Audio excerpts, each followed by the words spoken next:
All right, buckle up, everybody, because today we are taking a deep dive into some seriously mind-bending stuff. We are. Roy's unification dilation theory. Have you heard about this? Oh, absolutely, yeah. Yeah. It's quite a theory. It's a big one.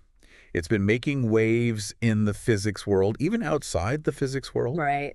So we've got a mountain of material to go through, interviews with Roy himself, his writings, even online discussions about his work. A lot to cover. But our mission today is to break this theory down, make it understandable, Yeah. so that we can all grasp the core concepts. Right. And see how it challenges, pretty much everything we thought we knew about gravity, Everything. physics, and maybe even reality itself. The nature of reality. What I think is so fascinating about this whole theory is that it didn't come from some lab or equations on a chalkboard. It all started with something that happened to Roy when he was just 13 years old. Yeah, it's a great story. You know the one of the family barbecue, right? Oh, yeah, the family barbecue. He sees something in the sky near Heathrow Airport. And he knew right away, this is not a normal plane. And that's important because he grew up near the airport. He had seen a lot of planes. He knew what planes looked like. Absolutely. This was different. Yeah, he described it as this, glowing object that went from a dead stop to completely out of the atmosphere in under a second. I mean, come on. I know. That's what got him thinking, okay, something's different here. This thing must be experiencing time differently than we are. Okay, so wait. It had to have a faster rate of time to be able to move like that. A faster relative rate of time. That's it. Okay, now hold on. A faster rate of time. That's where I need some help. Yeah. How can time be faster or slower? Right. And that's really the core of dilation theory. Time isn't just another dimension. It's more like a fluid, something that flows, something that can have different speeds. Like a stream. Okay. The water flows faster in the middle of the stream. Right. And slower near the banks. And he says it's a similar concept with gravity. Objects with a faster rate of time experience less of a pull from gravity. So like a spaceship then, if it could somehow speed up its own time, it could essentially escape the pull of gravity. Is that what we're talking about here? That's one way to think about it, yeah. And Roy's theory goes even deeper than that. He links this time flow to how complex an object is. Okay. So the more complex something is, the more quantum information it holds, the slower its time runs. Okay. That's why planets, stars, hugely complex, they have a slower rate of time and they experience a lot of gravity. Okay, hold on. So you're saying then a super advanced civilization could build a ship that's really simple, information-wise, Right. and then somehow speed up its time to allow it to zip around the universe at incredible speeds. That's the idea. And it's Right. not just about spaceships. Right. He uses this to explain things like dark matter. Oh, I was just going to ask you about dark matter. You know, that mysterious stuff out there that we can only detect through its gravitational effects. Right, we can't see it. So how does it fit into all of this?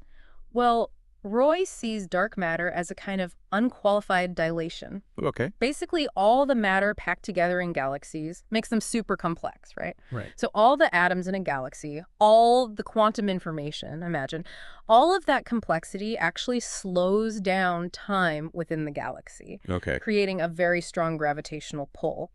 And that extra pull is what we observe as dark matter. Wow. So dark matter is not some exotic particle. It's just the combined complexity of everything in a galaxy, slowing down time. That's kind of wild. It is. And this also explains how that object that Roy saw was able to move the way it did. Exactly. If it could somehow hold a faster relative rate of time, it would experience less gravity, and it would appear to defy the laws of physics as we know them. And there's another piece to this puzzle. Okay. Roy's concept of dynamic behaviorism. Okay, now this one sounds very intriguing. Yes. A little intimidating. It can be. Can you break that down for us? What is dynamic behaviorism? Essentially, it says that the universe isn't static. It's always changing. Everything in it, including us, influences what happens next. So it's not just cause and effect.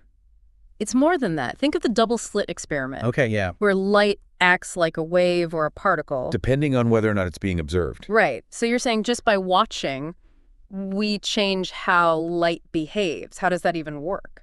Well, dynamic behaviorism says that our observation, our consciousness, is part of the universe's properties at that moment. Okay. And those properties shape how things unfold. So then this leads to an even wilder idea. Yes. Could our thoughts, as part of the universe, actually influence reality itself? It's a mind-boggling concept. Right, is. But then if time and consciousness are intertwined like this, What does it mean for something like a black hole where time seems to stop completely? That's where dilation theory gets really interesting. Roy says black holes aren't the singularities that we usually think of. You know, those points of infinite density where everything gets crushed? He sees them as time tensor cascades. Time tensor. What? A time tensor is essentially a way to describe how time flows in a specific area. Okay. Roy says that in a black hole, time hasn't stopped. It's more like it's cascading, flowing in such a complex way because of all the information packed in there that it appears to have stopped from our perspective. Okay, so instead of a bottomless pit, it's more like a cosmic hard drive, where information is stored, but time is running so differently that we can't even comprehend it. That's a good way to put it. And this idea also gets rid of some paradoxes about black holes, like what happens to information that falls into them. Right. If time is cascading, that information isn't lost. It's just inaccessible to us because of how time is behaving there. Wow. So much for the simple black hole image, right? I know. So we've got time as a fluid, gravity linked to complexity, our thoughts potentially shaping reality, and black holes as time-bending hard drives. It's a lot. I think I need a break already. I hear you. But I'm also dying to know more. Of course. What kind of crazy things could we do if we could actually manipulate time flow like this?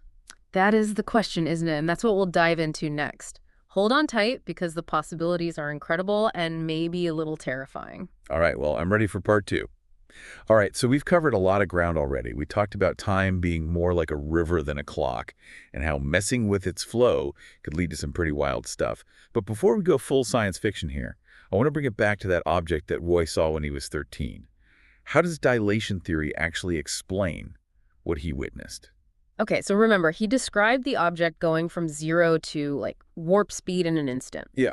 Dilation theory suggests it wasn't defying gravity, it was almost sidestepping it. Okay. If that object could manipulate its own time, speed it up relative to everything around it, it would experience far less gravitational pull.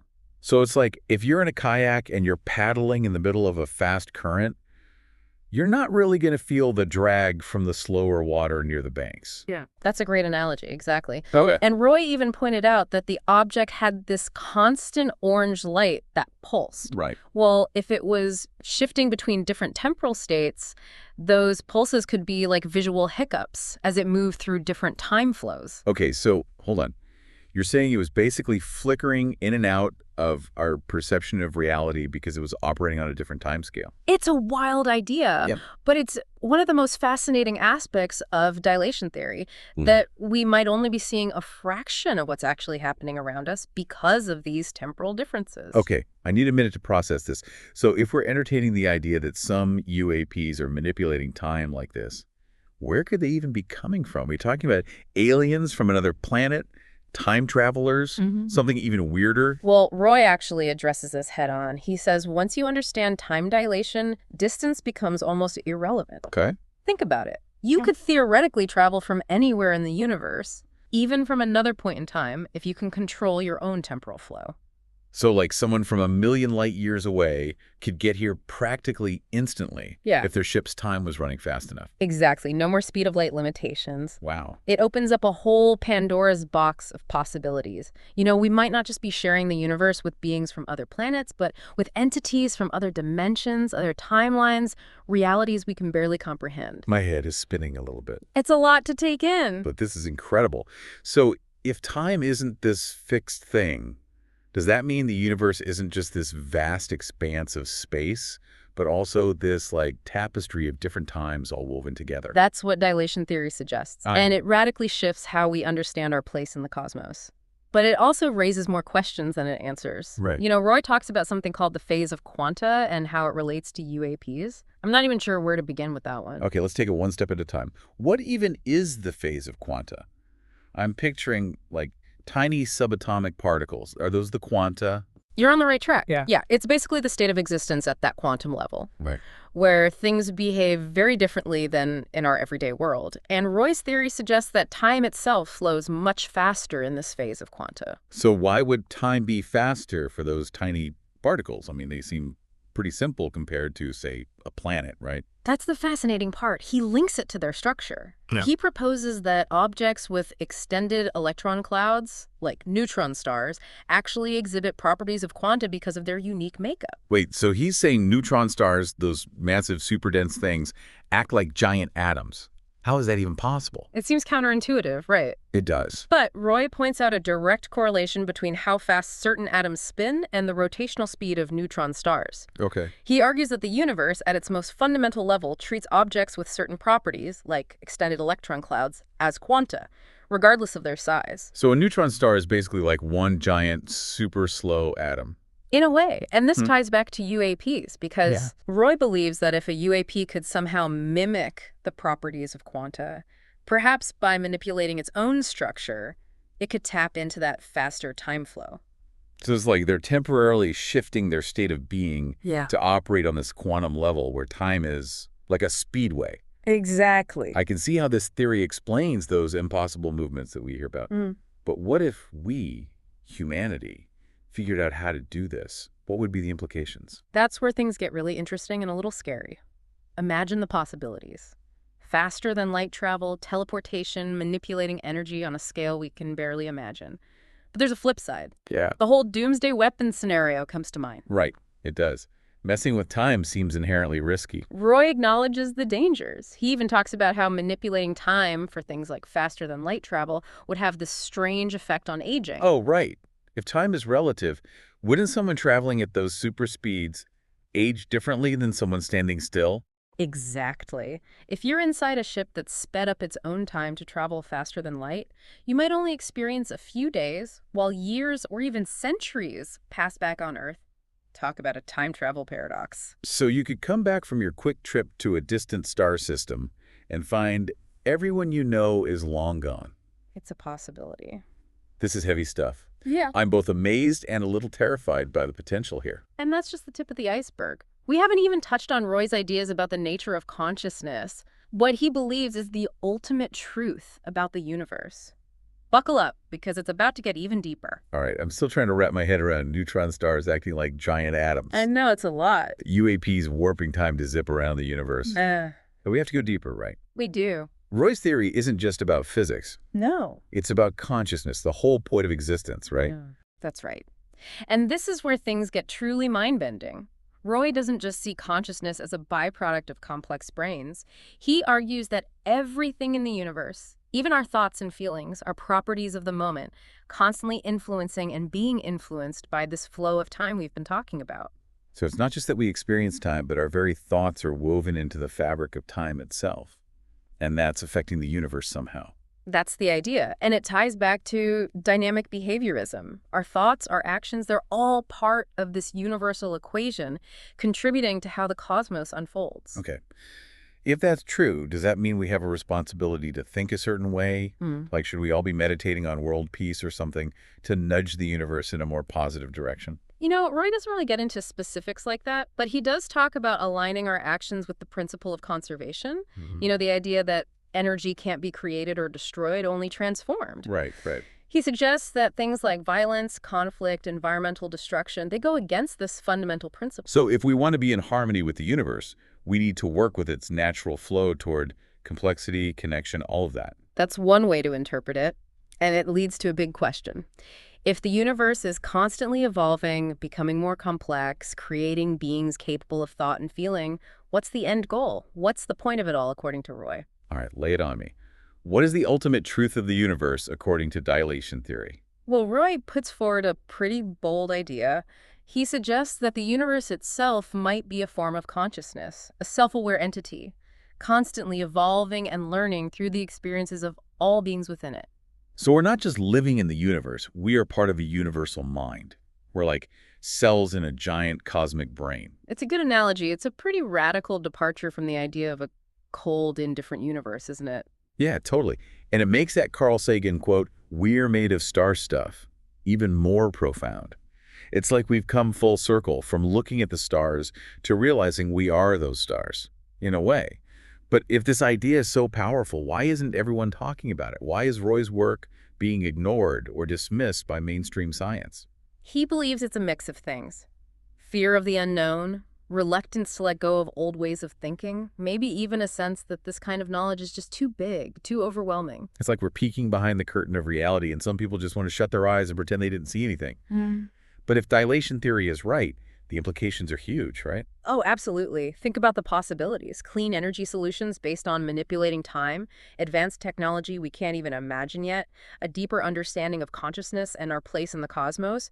And of course, there's also the potential for misuse, too. We talked about the dangers of weapons and unintended consequences. So how do we walk this tightrope? How do we explore this knowledge safely and ethically? Roy is a big advocate for transparency and collaboration. He believes this knowledge shouldn't be hidden away in labs or military projects.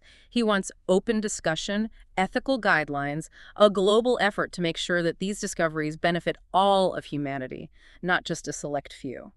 That sounds like a massive undertaking, but if we're talking about unlocking the secrets of the universe, maybe it's worth the effort. What stands out to you most from all of this? For me, it's the interconnectedness of it all. It's not just that time is relative, it's that everything is linked. Time, gravity, consciousness, the very fabric of reality. It's a pretty awe-inspiring idea, isn't it? Absolutely. It's definitely given me a whole new perspective on the universe and my place in it. But I also feel like this is just the beginning. There's so much more to explore and understand about dilation theory. And Roy wouldn't want it any other way. He leaves us with a powerful challenge. If the universe is designed to cultivate consciousness, what is humanity's role in its evolution? That's a question that will definitely stick with me for a while. And I think it's a question we should all be asking. Maybe the answers aren't in textbooks or labs, but in observing the world around us, listening to our own intuition, and connecting with this intricate web of life that we're all a part of. So keep exploring, keep questioning, and keep diving deep into those mysteries of the universe. Until next time, fellow knowledge seekers. I would have been on top of the charts, but it's politics. You do some gimmick shit and post, you get a lot of clicks. Drop some real shit and they probably won't acknowledge it.